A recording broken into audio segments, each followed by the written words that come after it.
Students, welcome to our YouTube channel English Urdu tutorial. So students, हम लोग पिछले videos में लेटेस्ट वर्कआउट 1.1 के सम नंबर 1 से लेकर 5 नंबर तक सॉल्व कर चुके थे। तो इस वीडियो में हम लोग 6 नंबर सम से सॉल्व करना स्टार्ट करेंगे। तो देखिए 6 नंबर में क्या है, let us construct the quadratic equations in one variable from the following statements. तो देखिए नीचे स्टेटमेंट्स दिए गए हैं, ठीक है। इन स्टेटमेंट से हम लोग क्या करना है, क्वाड्रेटिक इक्वेशन फॉर्म करना है, यानी कि क्वाड्रेटिक इक्वेशन बनाना है जो वन वेरिएबल में है, ठीक है। तो चलिए एक नंबर स्टेटमेंट को पढ़ते हैं। एक नंबर में क्या है देखिए, the length of the diagonal of a rectangular area is 15 metre and the length exceeds its breadth by 3 metre. तो देखिए इस समय क्या कहता है कि एक रेक्टेंगुलर एरिया है जिसके डायगोनल की लंबाई 15 मीटर है, ठीक है, और लेंथ जो है ब्रेथ से, मतलब लंबाई जो है चौड़ाई से 3 मीटर क्या है, ज्यादा है, ठीक है। तो हम लोग क्या करना है, यहाँ से क्वाड्रेटिक इक्वेशन फॉर्म करना है, ठीक है। एक रेक्टेंगुलर एरिया है, ठीक है, जिसके डायगोनल की लंबाई 15 मीटर है और इस रेक्टेंगुलर एरिया की लेंथ जो है, लेंथ ब्रेथ से 3 मीटर क्या है, ज्यादा है। तो हम लोग क्या करना है, यहाँ से क्वाड्रेटिक इक्वेशन फॉर्म करना है। तो सबसे पहले हम लोग लिख सकते हैं, कितना नंबर है, 6 नंबर के 1 नंबर। हम लोग को ब्रेथ दिया हुआ नहीं है, तो ब्रेथ हम लोग क्या कर सकते हैं, ब्रेथ हम लोग x मीटर मान सकते हैं, ठीक है। तो हम लोग लिख सकते हैं let the breadth of the rectangular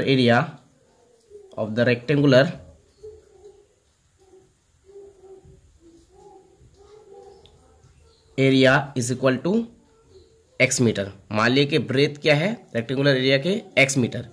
तो therefore the length of the rectangular area कितना हो जाएगा, x+3 हो जाएगा। क्यों? क्योंकि लेंथ जो है ब्रेथ से 3 ज्यादा है, 3 ज्यादा है तो मतलब 3 प्लस हो जाएगा, ठीक है, यानी कि x+3 मीटर हो जाएगा। ओके, तो यहाँ पे एक रेक्टेंगुलर एरिया बनाते हैं, ठीक है। लेंथ कितने है, length x+3 metre, x+3 metre, ठीक है, और ब्रेथ कितने हैं, x मीटर, ठीक है। तो हम लोग इसके डायगोनल निकाल सकते हैं, ये है डायगोनल, ठीक है। तो therefore diagonal of the rectangular area, diagonal निकालने का फॉर्मूला है square root of l square plus b square, ठीक है। तो स्क्वायर रूट ऑफ l क्या है, x+3, तो x+3 स्क्वायर हो जाएगा प्लस बी स्क्वायर है, तो बी ब्रेथ कितना है, x, तो x स्क्वायर, ठीक है। ये diagonal of the rectangular area हो जाएगा, ठीक है। तो हम लोग अब लिख सकते हैं अकॉर्डिंग टू द प्रॉब्लम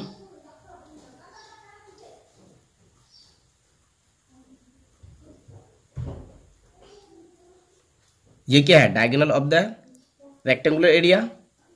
तो स्क्वायर क्या है, square root of x+3 whole square plus x square, ये है रेक्टेंगुलर एरिया का डायगोनल, ठीक है। और डायगोनल क्वेश्चन में दिया हुआ है कितना, 15। तो ये इज इक्वल टू क्या हो जाएगा, ये हो जाएगा, ठीक है। ये दोनों क्या है, डायगोनल, ठीक है। तो अब हम लोग इसको सॉल्व कर सकते हैं। तो हम लोग लिख सकते हैं, और देखिए अगर स्क्वायर रूट को हटाएंगे तो इधर क्या हो जाएगा, इधर स्क्वायर हो जाएगा, ठीक है। अगर x² इज इक्वल टू 5 हो तो अगर स्क्वायर को हटाएंगे तो इधर स्क्वायर रूट ऑफ 5 हो जाएगा, ठीक है। और अगर इधर से स्क्वायर रूट ऑफ 5 को हटाएंगे तो इधर क्या हो जाएगा, स्क्वायर हो जाएगा, ठीक है। तो इधर से हम स्क्वायर रूट को हटाएंगे तो इधर क्या हो जाएगा, स्क्वायर हो जाएगा, यानी कि क्या हो जाएगा, x+3 whole square plus x square is equal to क्या हो जाएगा, 15 का स्क्वायर, ठीक है। और देखिए x+3 होल स्क्वायर है तो a+b होल स्क्वायर के फॉर्मूला में से हम लोग ब्रेक कर देंगे, ठीक है। तो क्या हो जाएगा, a स्क्वायर यानी x² plus 2ab plus b square यानी कि 3 का स्क्वायर हो जाएगा, प्लस क्या है, x² है तो x² इज इक्वल टू 15 का स्क्वायर कितना हो जाएगा, 225, ठीक है। तो और x² प्लस 2 3 6 हो जाएगा प्लस 3 का square 9 plus x² is equal to 225, okay. और x² यहाँ पे भी है, x² यहाँ पे भी है, दोनों प्लस है, ठीक है। तो कितना हो जाएगा, 2x² प्लस 6x प्लस 9 और ये इक्वल टू के इधर क्या है 225 प्लस में है, इसको इधर लेके आएंगे तो माइनस में हो जाएगा, -225 इज इक्वल टू इधर क्या होगा 0। ठीक है, तो और 2x² प्लस 6x, देखिए -225 है और +9 है, तो क्या बचेगा साइन, एक माइनस एक प्लस है तो घटाना है, सब्ट्रैक्शन करना है, साइन बचेगा माइनस, यानी कि साइन हम लोग को माइनस मिलेगा क्योंकि ये बड़ा है। ठीक है, तो 225 में 9 माइनस करेंगे तो कितना बचेगा 216, कितना 216 इज इक्वल टू क्या 0। और तो देखिए हम लोग 2 कॉमन ले सकते हैं। ठीक है, तो 2 कॉमन लेने से ब्रैकेट में क्या मिलेगा x² प्लस 2 तो कॉमन ले तो क्या मिलेगा यहाँ पर 2 3 6 यानी कि 3x मिलेगा, माइनस 2 1 2, ये कितना मिलेगा 2 8 60 यानी कि 108 मिलेगा। ठीक है, 2 से अगर इसको कैंसिल करेंगे तो कितना मिलेगा 108 मिलेगा। ठीक है, इज इक्वल टू क्या 0। ठीक है, तो 2 कॉमन ले ले तो ये x² मिलेगा, प्लस 2 3 6 यानी कि 3x मिलेगा, माइनस यहाँ पे कितना मिलेगा 2 से अगर इसको डिवाइड करेंगे तो 108 मिलेगा। ठीक है, तो और x² plus 3x minus 108 is equal to क्या हुआ 0/, ये 2 नीचे आ जाएगा 0/2 हो जाएगा। ठीक है, तो और x² plus 3x minus 108 is equal to 0/2 का मतलब 0। तो ये हमारा क्वाड्रेटिक इक्वेशन फॉर्म हो गया। ठीक है, ये हमारे ax² plus bx plus c is equal to 0 के फॉर्म में है। ठीक है, ये क्वाड्रेटिक इक्वेशन के जनरल फॉर्म या स्टैंडर्ड फॉर्म है, सॉरी दिख नहीं रहा है आप लोगों को, ये क्वाड्रेटिक इक्वेशन के जनरल फॉर्म या स्टैंडर्ड फॉर्म है, तो इस फॉर्म में हम लोग इसको लेके आ गए। ठीक है, हम लोग को यही लाना था, तो ये आंसर हमारा हो गया। तो अब आइए 6 नंबर के 2 नंबर में। तो देखिए 2 नंबर में क्या है, 1 person bought some kg sugar at ₹80 if he would get 4 kg more sugar with that money then the price of 1 kg sugar would be less by ₹1। तो देखिए इस समय क्या कहता है कि एक पर्सन जो है, एक पर्सन कुछ केजी शुगर खरीदता है, कितने रुपए में 80 रुपये में, यानी कि 80 रुपये से कुछ केजी शुगर खरीदता है। ठीक है, और उस पर्सन को 4 केजी शुगर ज़्यादा मिलता है, 4 केजी शुगर ज़्यादा मिलता है जब शुगर के प्राइस 1 रुपया कम हो जाता है। उसी पैसे से, मतलब उसी रुपये से, इसी 80 रुपये से उस पर्सन को 4 केजी शुगर ज़्यादा मिलता है, इसी 80 रुपये से इस पर्सन को 4 केजी शुगर ज़्यादा मिलता है जब शुगर का दाम 1 केजी में 1 रुपया कम हो जाता है। ठीक है, एक पर्सन है 80 रुपये में कुछ शुगर खरीदता है और इसी पर्सन को इसी 80 रुपये में 4 केजी शुगर ज़्यादा मिलता है, कब, जब शुगर का दाम पर केजी यानी 1 केजी में 1 रुपया कम हो जाता है। ठीक है, तो हम लोग क्या करना है, हम लोग को यहाँ से क्वाड्रेटिक इक्वेशन को फॉर्म करना है। ठीक है, तो ये कितना नंबर है 6 नंबर के 2 नंबर। तो यहाँ पे क्वेश्चन में ये नहीं दिया हुआ है कि कितना शुगर जो है वो 80 रुपये में खरीदता है, तो हम लोग लेट ले लेंगे, let the price of x kg sugar is equal to ₹80। मान लिए कि 80 रुपये से वो x kg शुगर खरीदा है, यानी कि x kg शुगर का दाम मान लिए कि 80 रुपये है। ठीक है, तो therefore the price of 1 kg sugar is equal to क्या हो जाएगा ₹80/x हो जाएगा। क्यों, क्योंकि देखिए अगर 5 केजी आम का दाम अगर 20 रुपये हो, फॉर एग्जांपल अगर 5 केजी आम का दाम अगर 20 रुपये हो तो 1 केजी आम का दाम कितना होगा, 1 केजी आम का दाम 4 रुपये होगा। ये कैसे मिलेगा, इस 5 से इस 20 को डिवाइड करके, 5 1 5, 5 4 20, देखिए ये 4 मिला। ठीक है, तो अगर 5 केजी आम का दाम अगर 20 रुपये हो तो 1 केजी आम का दाम 4 रुपये होगा। कैसे मिलेगा, इस 5 से इस 20 को क्या करना होगा, डिवाइड करना होगा। इसी तरह से x केजी शुगर का दाम अगर 80 रुपये हो तो अगर 1 केजी शुगर का दाम निकालेंगे तो इस x से इस 80 को क्या करना होगा, डिवाइड करना होगा। ठीक है, यानी कि यूनिटरी मेथड से हम लोग को क्या मिलेगा, 1 केजी शुगर का दाम 80/x रुपीज़। ठीक है, तो उसको 4 केजी शुगर ज़्यादा मिलता है जब हर 1 केजी के प्राइस 1 रुपया कम हो जाता है। ठीक है, तो हम लोग लिख सकते हैं if the person would get 4 kg more sugar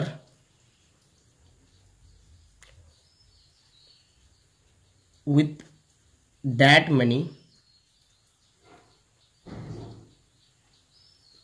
उसी रुपये से, कौन से रुपये से, यानी कि 80 रुपये से, ठीक है, दैट इज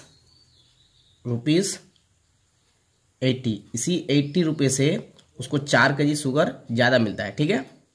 तो then the price of 1 kg sugar is equal to कितना हो जाएगा, 80 डिवाइडेड बाई क्या हो जाएगा, x + 4। क्यों, क्योंकि उसको 4 kg शुगर ज़्यादा मिलता है, ठीक है, 4 kg ज़्यादा मिलता है, तो यहाँ पे +4 हो जाएगा, ठीक है। क्यों, क्योंकि देखिए यहाँ पे देख के आप लोग समझ में आ जाएंगे, x kg शुगर का दाम कितना, माने हम लोग 80 रुपये 1 kg का दाम निकाले तो कितना मिला, 1 kg शुगर का दाम, 1 kg शुगर का दाम मिला 80/x, ठीक है। अभी उसको 4 kg शुगर ज़्यादा मिल रहा है उसी 80 रुपये से, यानी 4 kg ज़्यादा मिल रहा है, तो x + 4 kg हो जाएगा, ठीक है, ये हो जाएगा। इसी का दाम भी कितना है, 80 रुपया ही है, 4 kg ज़्यादा मिलता है तो x + 4 kg हो जाएगा, और इसका दाम भी कितना है, 80 रुपया ही है, ठीक है। तो अगर 1 kg का दाम निकालेंगे, 1 kg शुगर का अगर दाम निकालेंगे तो 80 क्या हो जाएगा, 80/x + 4 हो जाएगा, ठीक है। जिस तरह से यहाँ पे 1 kg का दाम निकाले तो x नीचे आ गया, इसी तरह से यहाँ पे अगर 1 kg का दाम निकालेंगे तो 80/x + 4 हो जाएगा, ठीक है। तो अगर उस पर्सन को, उस आदमी को अगर 4 kg शुगर ज़्यादा मिलता है उसी रुपये से, तो 1 kg शुगर का प्राइस कितना हो जाएगा, 80/x + 4 हो जाएगा, ठीक है, ये हो जाएगा, RS हो जाएगा भाई। तो अब हम लोग लिख सकते हैं according to the problem,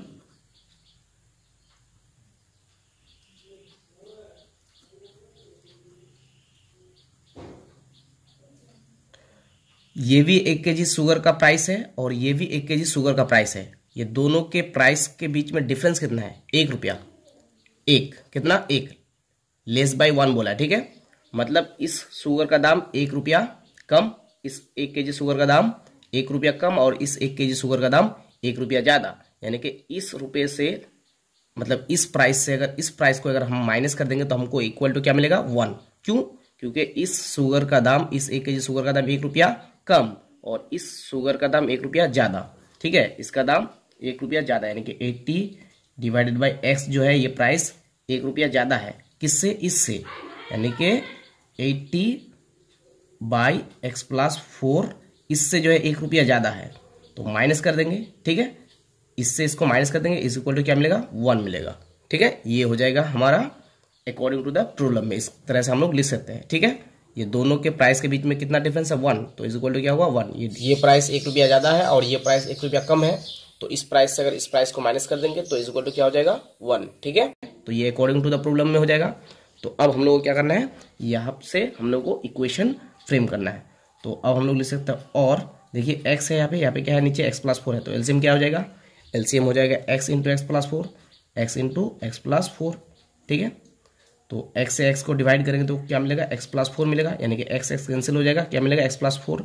x + 4 से क्या करना है, 80 को मल्टीप्लाई करना है, तो 80 के साथ अगर x को गुना करेंगे तो क्या हो जाएगा, 80x हो जाएगा, प्लस 80 के साथ 4 को गुना करेंगे तो 4 8 × 32, यानी कि 320 हो जाएगा, ठीक है। माइनस है तो माइनस, अब x + 4 कैंसिल हो जाएगा, तो क्या मिलेगा, x से अगर 80 को गुना करेंगे तो क्या मिलेगा, 80x, okay, is equal to क्या, 1। तो अब देखिए -80x + 80x कैंसिल हो जाएगा, ठीक है। तो हम लोग क्या मिलेगा, ऊपर हम लोग को मिलेगा 320, नीचे क्या मिलेगा, x × x² + 4x मल्टीप्लिकेशन के बाद, ठीक है, इज इक्वल टू 1। अब हम लोग क्या करना है, क्रॉस मल्टीप्लिकेशन करना है, तो x² के साथ 1 को अगर गुना करेंगे तो x² मिलेगा, प्लस 4x, 1 के साथ अगर 4x से गुना करेंगे तो 4x इज इक्वल टू कितना, 320, ओके। और x² + 4x और इक्वल टू इधर क्या है, 320, प्लस में इधर लाने से माइनस हो जाएगा, -320 इज इक्वल टू क्या होगा, 0। तो ये हमारे क्वाड्रेटिक इक्वेशन के फॉर्म में आ गया, जो कि 1 वेरिएबल में है, ठीक है। यानी कि ये हमारा ax² + bx + c is equal to 0 के फॉर्म में आ गया, ठीक है। इसी को हम लोग को निकालना था, तो ये आंसर हो गया। अब आइए 6 नंबर के 3 नंबर में। तो देखिए 3 नंबर में क्या है, the distance between 2 station is 300 kilometre. A train went to second station from first station with uniform velocity. If the velocity of the train is 5 km/h more than the time taken by the train to reach the second station would be lesser by 2 hours.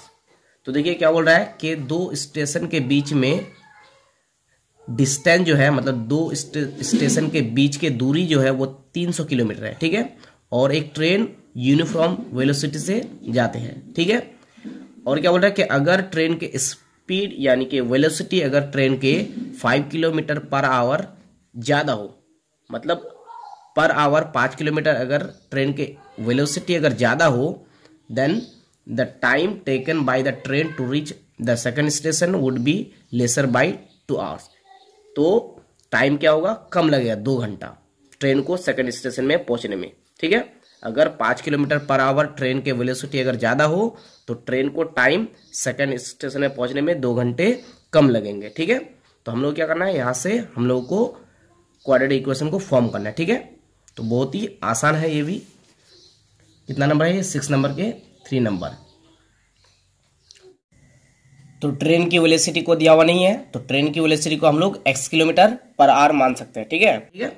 तो हम लोग लिखेंगे let the velocity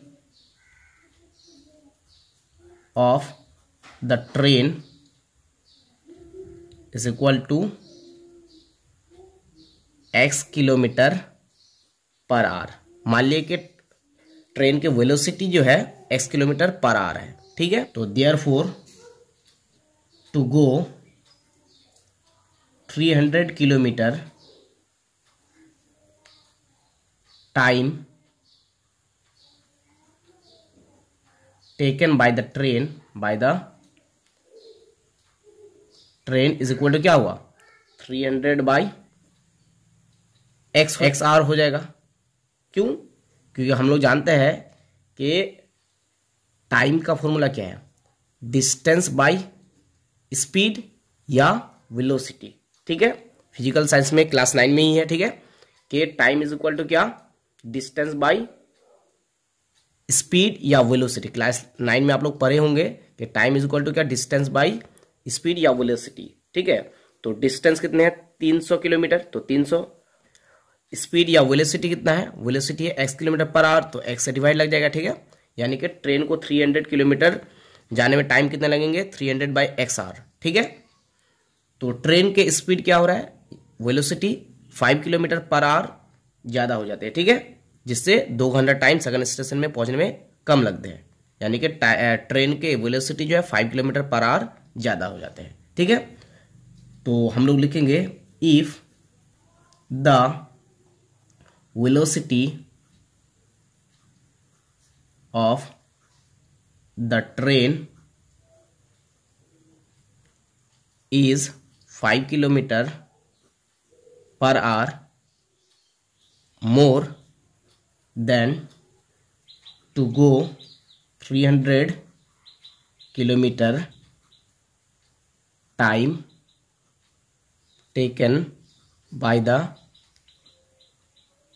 train is equal to क्या हो जाएगा, 300/x + 5r।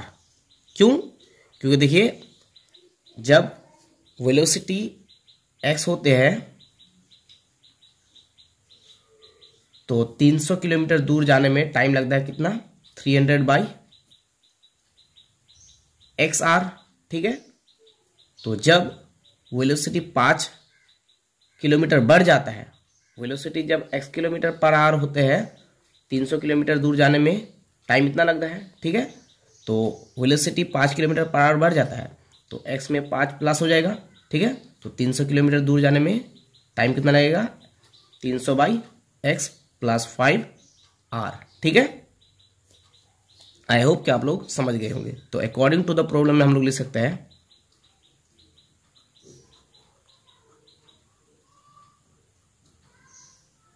तो देखिए अगर ट्रेन के वेलोसिटी 5 km/h ज़्यादा हो जाते हैं तो ट्रेन को सेकेंड स्टेशन में पहुंचने में 2 घंटा टाइम कम लगता है। यानी कि ये टाइम जो है ये 2 घंटा कम है और ये टाइम जो है ये 2 घंटा ज़्यादा है। यानी कि ये दोनों टाइम के बीच में डिफरेंस कितना है, 2 घंटा, ठीक है। ये टाइम 2 घंटा ज़्यादा है, यानी कि 300/x आर जो है ये 2 घंटा ज़्यादा है, और 300/x+5 आर जो है ये 2 घंटा कम है। ठीक है, यानी कि इस टाइम से अगर इस टाइम को माइनस करेंगे तो इक्वल टू हम लोग क्या मिलेगा, 2 मिलेगा। 2 आवर का डिफरेंस है। ठीक है, ये टाइम 2 घंटा ज़्यादा है, ये टाइम 2 घंटा कम है। तो अकॉर्डिंग टू द प्रॉब्लम में हम लोग लिख सकते हैं ये टाइम क्या है 300/x आर, और ये टाइम क्या है 300/x+5 आर।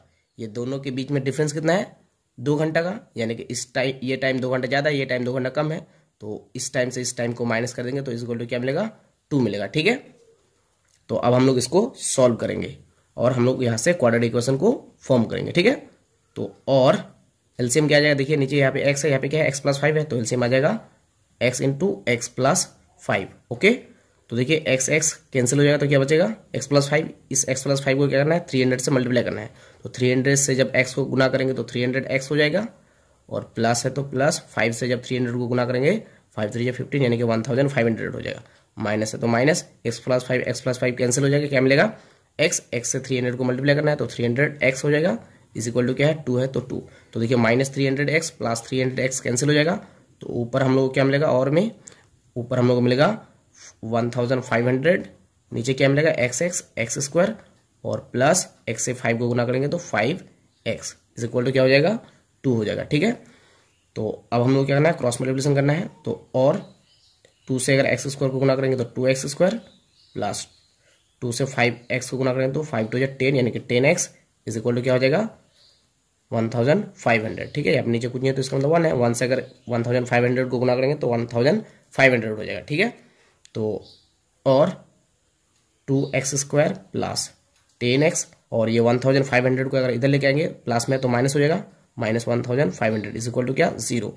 तो और हम लोग 2 कॉमन कर सकते हैं। ठीक है, 2 कॉमन ले लेंगे तो ब्रैकेट में क्या मिलेगा x² प्लस 2 5 10 यानी कि 5x मिलेगा, माइनस 2 7 14 बचेगा 1 1 0 10 2 5 10 यानी कि 750 मिलेगा। ठीक है, इज इक्वल टू क्या 0। ठीक है, तो और x² plus 5x minus 750 is equal to क्या हुआ 0/2 हो जाएगा, ये 2 नीचे आ जाएगा। ठीक है, 0 के नीचे आ जाएगा।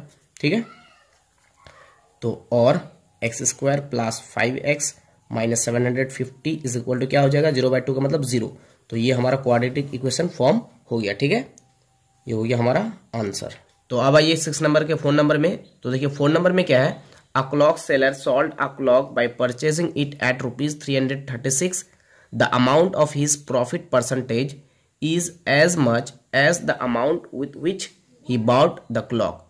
तो देखिए इस सब में क्या कहता है कि एक क्लॉक सेलर जो है एक क्लॉक को 336 रुपये में बेचते हैं। ठीक है, यानी कि ये 336 क्या है, ये एसपी ऑफ द क्लॉक है, यानी कि सेलिंग प्राइस है। ठीक है, क्लॉक के आगे क्या बोल रहा है, आगे बोल रहा है the amount of his profit percentage is as much as the amount with which he bought the clock. आगे बोल रहा है कि उसके प्रॉफिट परसेंटेज के जो अमाउंट है वो अमाउंट वो जितने रुपए में क्लॉक को खरीदते थे उसके इक्वल है, यानी कि प्रॉफिट परसेंटेज के amount CP of the clock, clock के जो भी सीपी है कॉस्ट प्राइस है उसके इक्वल है। ठीक है, ये बोल रहे हैं। तो हम लोग क्या करना है, यहाँ से हम लोगों को क्वाड्रेटिक इक्वेशन फॉर्म करना है। कितना नंबर है ये 6 नंबर के 4 नंबर। तो क्लॉक के सीपी कितना है वो हम लोग को मालूम नहीं है, दिया हुआ नहीं है। ठीक है, तो हम लोग लेट ले लेंगे, let the CP of the clock is equal to ₹x। मान लिया कि सीपी कितना है क्लॉक का x रुपये है। ठीक है, और एसपी दिया हुआ कितना 336 रुपये। एसपी ऑफ एसपी मतलब सेलिंग प्राइस, सीपी मतलब cost price, SP of the clock is equal to rupees कितना 336। तो एसपी है सीपी है तो हम लोग प्रॉफिट निकाल सकते हैं, therefore profit is equal to क्या होगा SP minus CP, SP minus CP, SP में से सीपी माइनस कर देंगे तो हम लोग क्या मिलेगा प्रॉफिट मिलेगा। तो एसपी कितना है 336 माइनस सीपी कितना है x, तो x ये क्या मिलेगा हम लोग को, ये हम लोग को मिलेगा ये प्रॉफिट, यानी कि ये प्रॉफिट हो जाएगा। ठीक है, ये क्या हो जाएगा, ये प्रॉफिट हो जाएगा। तो प्रॉफिट कितना हो गया ₹336 माइनस x। ठीक है, अब हम लोग क्या करना है प्रॉफिट परसेंटेज निकालना है। ठीक है, तो देयरफॉर प्रॉफिट परसेंटेज। तो प्रॉफिट परसेंटेज निकालने के लिए क्या करना है, जितने प्रॉफिट होता है प्रॉफिट को ऊपर लिखना है, 336 माइनस एक्स है ये प्रॉफिट, और नीचे क्या लिखना है, नीचे सीपी लिखना है। सीपी कितना है देखिए एक्स, ठीक है, इसी का तो प्रॉफिट परसेंटेज निकाल रहे हैं, और इंटू क्या देना है 100, ठीक है। ये प्रॉफिट परसेंटेज के समझ लीजिए फॉर्मूला है, ठीक है। ऊपर क्या देना है प्रॉफिट और नीचे सीपी और इंटू 100 करना है, ठीक है। अगर लॉस परसेंटेज निकालेंगे तो आप लोग तो जानते ही है, ऊपर लॉस लिखना है जितने लॉस होंगे, और नीचे सीपी और इंटू 100 देना है, ठीक है। तो ये प्रॉफिट परसेंटेज आ गया, ठीक है। ये प्रॉफिट परसेंटेज जो है ये किसके इक्वल है, सीपी के इक्वल है, बोल दिया क्वेश्चन में, ठीक है। मतलब जितने रुपए में क्लॉक को खरीदते हैं उसके इक्वल है ये प्रॉफिट परसेंटेज, ठीक है। तो अकॉर्डिंग टू द प्रॉब्लम में हो जाएगा